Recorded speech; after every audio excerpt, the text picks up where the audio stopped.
Fellas, today you're in for a treat because I'm going to be sharing a story about the last girl that I dated that ended up ultimately getting me saved, but also onto faith-based self-improvement. So this relationship completely changed my life. And if you want to prove to yourself that you don't have the attention span of a goldfish, I challenge you right now to pay attention and make sure to watch this video all the way to the end. So I started dating this girl in May of 2020. And if you didn't live under a rock in 2020, you know that something historic happened where everybody was locked inside their houses. They couldn't do anything, couldn't go out and meet new people, couldn't go to the bars to get drunk, dude. So for everyone who was single at the time, the only way that they could meet anybody was off of dating apps or social media. And this is how I found that girl. I met her off of Tinder. I think I'd maybe seen her on like my brother's Instagram or something. And so I think she already knew me as well. We ended up matching, we start Snapchatting, we're hitting things off pretty well. I'm doing the whole like F-boy college degenerate frat guy texting game where I like don't respond for multiple hours, sometimes even days. I remember checking my phone and she had sent me a Snapchat that said, "You want to hang out?" And so I remember I invited her to a frat party. What a great first date, huh? We ended up getting drunk and playing a lot of beer pong and being way too handsy with one another like animals. I remember on the first night that I met her, we ended up sleeping together. What a great way to start a relationship, huh? I remember still trying to treat her like a one-night stand type of girl. She was really interested in me. Like I could tell that she was more into me than I was to her. Probably a month after I met her, we had a big frat party where I ended up inviting like 5 girls that I had been talking to the same party, which if you're watching this video right now and maybe you're in a frat or you're still living the whole like degenerate lifestyle, that is not a good move. I remember I was just kind of like bouncing around from girl to girl that I had invited to this party, and I was meeting new girls and I was playing a ton of beer pong and I was drunk. I remember barely giving this girl any real attention or time. I was entertaining another girl and she was kind of just doing her own thing, even though she literally came to this party to hang out with me. And I remember she had brought her friends with her and they're all like giving me these judgmental, like angry stares because they know I'm being a total screw off. I remember that this girl was so attracted to me. I hook up with another girl, she sees it, leaves, and I don't care at all. This is just what a degenerate frat guy does. Texting her the next day, maybe responding to a Snapchat that she had sent. She ended up calling me and I think she was like crying and saying, "Oh, I'm not gonna date a guy like you. You don't even treat this seriously and you're still hooking up with other girls and you don't even like me and blah, blah, blah." And I remember kind of smooth talking her and being like, "No, baby, like I'll cut all these other girls off for you," or something stupid. I ended up smooth talking my way into calming her down, and I think I actually did start taking her more seriously. I remember I still thought that this girl was probably the highest caliber or the highest quality out of my little pool of women. I remember cutting off some of the other girls that I was talking to and thinking, you know, I will give this girl a try. Like I'll actually pursue her and date her and we'll see where this goes. As the relationship went on, she started to open up to me a lot more. And we started to have deeper and deeper conversations where she was telling me about like past relationships and toxic ex-boyfriends and trauma and all this stuff. Basically just unloading her baggage onto me. I would kind of just sit back and just listen to her. I remember thinking to myself, I'm not really gonna share much with this girl because it's kind of cringe. Like I'll just let her dump on me and I'll kind of just listen. But I won't share much about my own past or anything because men don't do that. And as the relationship went on, I remember her continually bringing up the fact that I was not very emotional and I didn't really open up much about anything. And she would kind of just poke at me and say, you know, you should really open up more. Like, I think this relationship would grow and become a deeper relationship if you would dump your emotional crap onto me. I really want that. You really should do that. And I would kind of just push her off. I'm like, no, I'm not doing that. That's super cringe. Men don't do that. But as the relationship continued to progress, we started to fight a lot more. And whenever I say a lot more, like it was bad, like a lot of fighting, yelling, arguing, cussing each other out, getting pissed off, getting in each other's face. It was not a good relationship. And I should have known that that was going to come because the relationship did not start out on the best foot. right? With me hooking up with another girl right in front of her. Already we're starting out the relationship on a bad foundation where there's a lack of trust between the two of us. And so it didn't really matter where we were. We were most likely either getting drunk together, hooking up, or fighting. We could be at her place, we could be at my place, we could be in her car, my car, at a frat party at some random person's house. It did not matter. We would literally find anywhere we could to yell and cuss each other out. And I remember thinking that this was not normal. And I also remember having the thought that maybe if I do open up more and I start to do what this girl is asking me to do, maybe that would alleviate some of the toxicity and some of this fighting that we continue to do. And obviously hindsight is 2020, but this was a massive mistake. I start telling this girl literally everything. I start telling her about past relationships, past mistakes that I made, my life growing up, a toxic environment with my family, issues that my parents went through, that we went through when we were kids. I literally just dump everything on this girl. And the cringiest part is a lot of my emotional baggage being dumped out resulted in me crying like a total soy boy softie. And this started to become a regular occurrence where I'm doing this once or twice a month. But sometimes this turned into once or twice a week, and it was getting really bad. Where all we were doing was having sex with each other, getting drunk together, screaming at each other, cussing each other out, and then crying with one another. And as a result of everything that I just described to you, what do you think started to happen in this relationship? Do you think that this girl started to appreciate me more for opening up and being more emotional and becoming an emotional lesbian for her? No, she didn't. She started to lose any and all respect for me as a man. And guess what else started to happen? This girl started to go out on more girls' nights out. She started to dress more and more provocatively whenever she was going out with her girlfriends. She started to post more and more on social media. And all of a sudden, some nights she would just not respond back to me.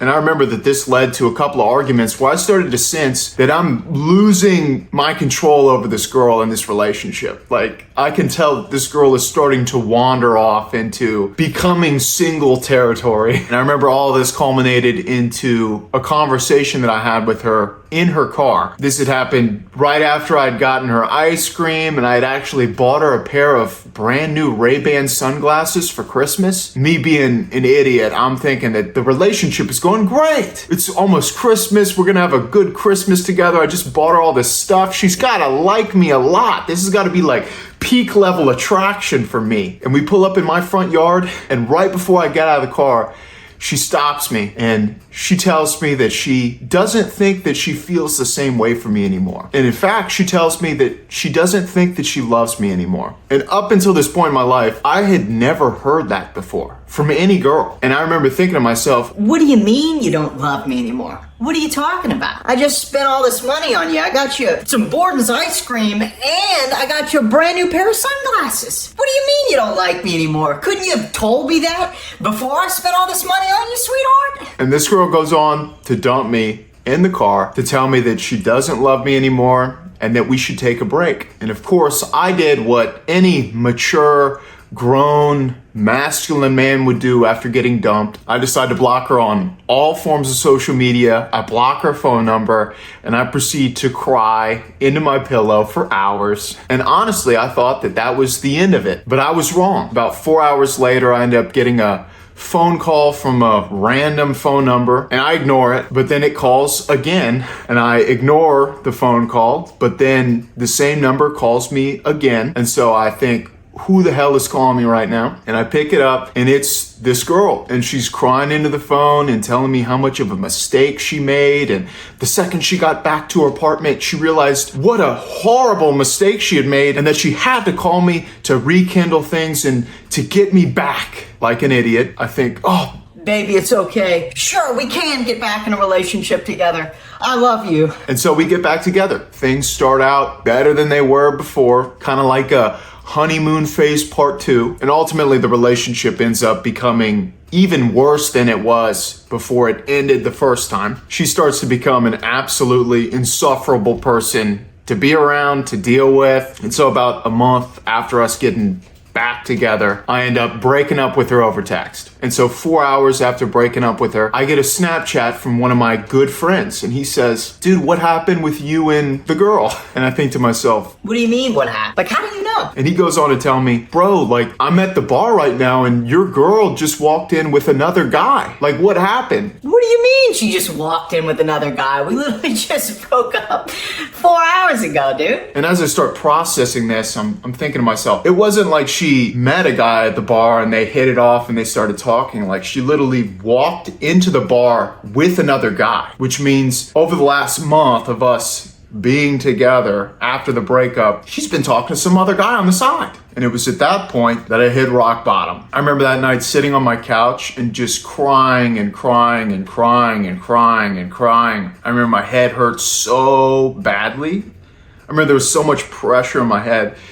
And my brother, and this is super cringe, but my brother went to a gas station and got me like a little stuffed animal and some like trading cards or something that I would have never bought before. And I remember just holding that stuff in my arms and being like, dude, I'm 22 years old. And I remember thinking to myself, my life absolutely sucks. the way that I'm living my life is certainly not working out the way that I had hoped it would. I've been doing this whole like hook up with girls and meet them off the dating apps and chasing women and dating girls that go to the bar and all of that crap. And it's not working. And I should probably find another way to live my life. And funny enough, at that moment, I ended up giving my life to Jesus. And so that's how all of this started. To continue on with the story, I ended up going through about a 2 or 3 month grieving process. All throughout this time, I'm going through a lot of anxiety and I'm depressed, like super depressed. Every time I leave my house and I go on the road and I start driving around, I'm like seeing her vehicle everywhere. It's like the only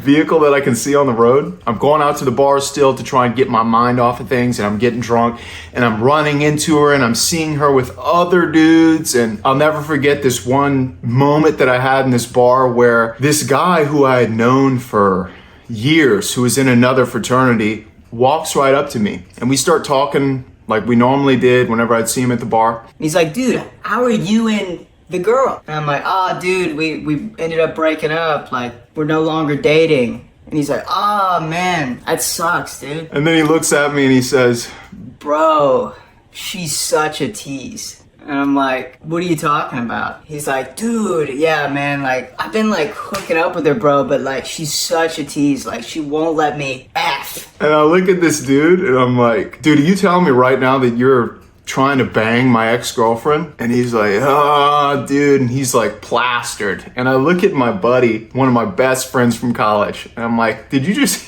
hear what this idiot is telling me right now? My buddy just looks at me, he's like, that dude's an idiot. And I think it was the Holy Spirit, as dumb as it sounds, giving me some self-control in that moment, because thinking back on it, I'm like, dude, I have no idea how I didn't launch this dude over this bar and proceed to beat the crap out of him. But instead of doing that, I just look at him. I remember just calling him an idiot to his face. That was it. I just walked away. Eventually, as they say, time heals all wounds, and I ended up getting over it. But after this relationship, I came to some of the most important revelations that I've ever come to in my entire life. And what I'm going to do now is I'm going to do my best to instill those revelations into you. Do not believe the lie that our society has tried to feed you and tried to shove down your throat, that it's okay to be more feminine and to show your emotional side and open up more, Johnny. Women really love an emotional man. They want to be with a guy who's more feminine, who's in touch with his feminine side. That's what you should be shooting for. She'll love you forever if you open up and act like a soy boy. You know what you should do? Whenever you get married, you should become a stay-at-home dad and let your wife go out and become the breadwinner and pay all the bills and take care of you and provide for you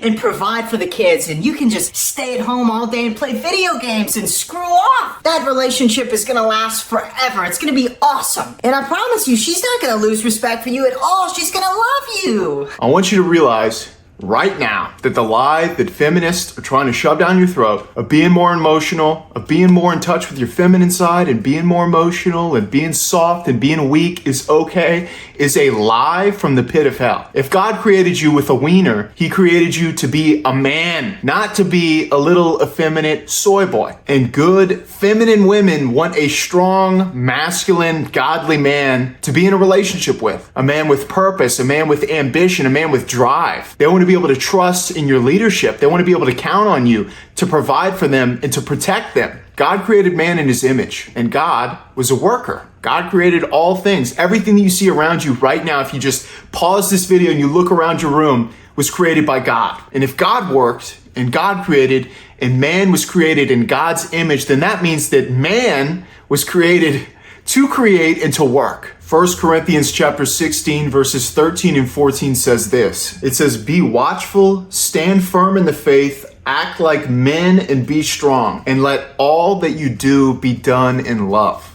And one thing that I want you to realize is the life that God created for you to live is a life of purpose, a life of discipline, a life of consistency, a life of hard work. And the most fulfillment that you're ever going to get as a man is whenever you're building something, whenever you're working hard, whenever you're waking up at early hours in the morning and you're grinding. And most importantly, you're seeing the tangible results of all your hard work. There's nothing more fulfilling than setting a goal and working hard towards that goal for months and months and months and finally seeing that hard work pay off and accomplishing that goal. If any of you watching this video have ever set a goal to get into better shape and you started grinding in the gym and you actually lost the weight or you got a six-pack, or maybe you wanted to build a business and you grinded for hours, for days, and for weeks, and for months, and you finally made your first dollar online. Those moments are some of the most fulfilling and impactful moments that you will ever have as a man. And God sent you down to this earth with a purpose in mind, just like God sent Jesus down to this earth with one goal in mind. You need to stop running from taking responsibility, and you need to stop running from putting in hard work. And you can choose to click off this video right now and to buy into that feminist narrative of,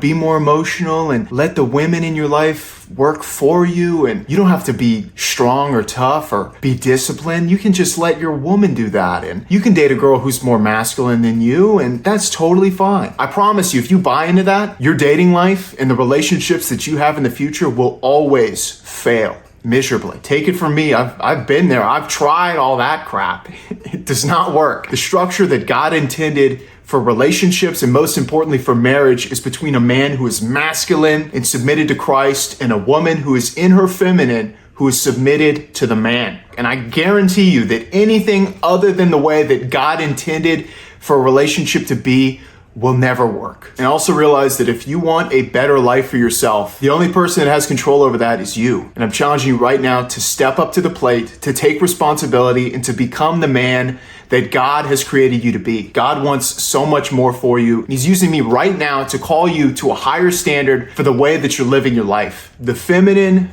beautiful, godly woman that you fantasize about every single day is waiting for you right now. You know who I'm talking about, that girl. And guess what she's doing? She's waiting on you to get your crap together. Now, my question for you is, are you going to keep her waiting, or are you going to decide to finally take responsibility and make the changes that you need to make to become the man that God has created you to be? Now, my question for you is, are you going to keep her waiting forever, or are you going to decide right now to get your life together? If you want to learn more about how to become the man that God has created you to be, I want you to go ahead and click on this video. I hope that you learned something today. I hope that this video motivated you. I hope that God blesses you, and I'll see you in the next one. Peace.